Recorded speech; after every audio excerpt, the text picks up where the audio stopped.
Welcome. Audible. Free audiobooks and tales. It's automatically dubbed in your language, has subtitles, and the subscription is free. Today, I'll read you a new Audible. Narrated by Amadriadi. Enter the author's magical world. Are you ready? Let's go. Audibles. Title: Overboard. Author: Nicola Baxter. Fantasy Tales. Narrated by Amadriadi. Pugnacious Pete's favorite possession, if you don't count his wooden leg, is what he grandly refers to as the Sword of Doom. This perfectly ordinary-looking piece of pirate kit was, according to Pete, wrenched from the grasp of a Spanish prince moments before Pete sent him to a watery grave. In fact, although it is true that the sword is of Spanish origin, Pete found it in a second-hand shop in the back streets of Cadiz. Nowadays, Pete has told the story of the proud but pathetic prince so often that he believes it himself. What is more, he is positive that the sword has magical powers. Now Pete is as vile a villain as you are ever likely to meet. Just because he is too daft to do any real damage, it doesn't mean that he isn't bad through and through. He thinks nothing of doing a dozen dastardly deeds before breakfast. But Pete also has a silly and superstitious side. He really believes that, while the Sword of Doom is in his possession, he will live to darken another day. The incompetent crew of the Purple Pimple can't sail straight at the best of times. When the wind whips around the rigging with a vicious snarl and the sea boils evilly, like the cook's so-called soup, this luckless bunch of puny pirates is a disgrace to the seven seas. The ship lurches from wave to wave, while the boatswain cowers in an empty barrel, the cook comforts himself with cups of rum, and pugnacious Pete himself is sick over the side, without a thought of who or what is downwind. At just this moment, as the Purple Pimple shudders under the shock of another slosh of sea, over its gun wails our gallant captain cries out in alarm. Overboard.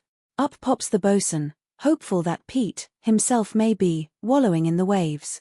Up lurches the cook, bothered about the rum barrels. Up pops the cabin boy, hoping to be helpful. They find Pete pointing pitifully at the sea. The Sword of Doom. He cries. It's gone. Overboard. Give me your dagger, boatswain, you bucket of blubber, quick. As the Purple Pimple sways like a blueberry blancmange, Pete starts hacking at the ship's side. Stop, captain, cries the cabin boy, leaping up. Don't destroy the Pimple and everyone on her. As the wind howls around them, the ill-fated followers of pugnacious Pete lean over the side and stare into the stormy waters. Their emotions are, to be honest, mixed. It was my best dagger, too, sniffs the boatswain. No diving after all, yells the cabin boy, failing to summon up a look of distress. A rum ration, to spare, slurs the ship's cook. Several others, crew members, begin a hornpipe of celebration, before they realize that dancing in a force 9 gale is not the brightest of ideas. But then, if they'd been at all in the brainbox department, they wouldn't have sailed with pugnacious Pete in the first place.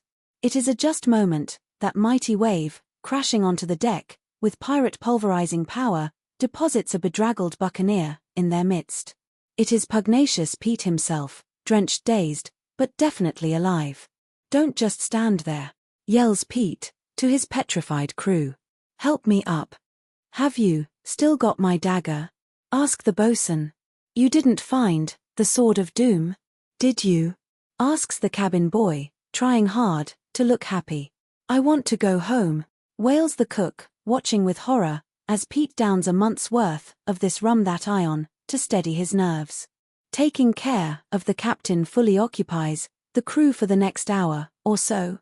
It is not until Pete is once more in dry clothes and beginning to feel a little better that everyone notices the storm is over. The Purple Pimple is once again drifting gently across agreeably calm seas. The moment the cabin boy has been dreading has arrived. Right, bellows Pete. Here's a rope. Tie it round your middle, dive down and find the Sword of Doom. Here's the place.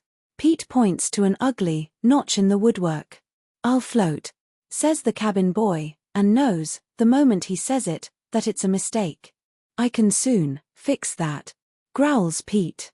He stuffs 2 cannonballs into a stocking and ties it around the cabin boy's chest, giving him an extremely odd appearance. Not surprisingly, the cabin boy is reluctant to leap overboard. Pugnacious Pete offers a friendly hand, or rather, a friendly boot. Splosh! 1 small cabin boy and 2 large cannonballs hit the water at the same time and disappear from view with frightening speed. What do we do now? Ask the bosun. Now, says Pete, chillingly. We wait. I shays, sorry, says the cook. Shouldn't Shomione hold on to that rope? It's too late. As the crew watches, open-mouthed the cabin boy's lifeline slips over the side and disappears under the water. For the second time that day, the crew of the Purple Pimple prepares to say farewell to one of its own. Too soon.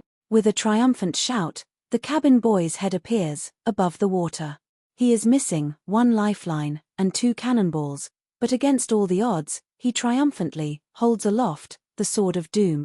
Pugnacious Pete, overcome by sentiment and rum, claps the cabin boy on the back.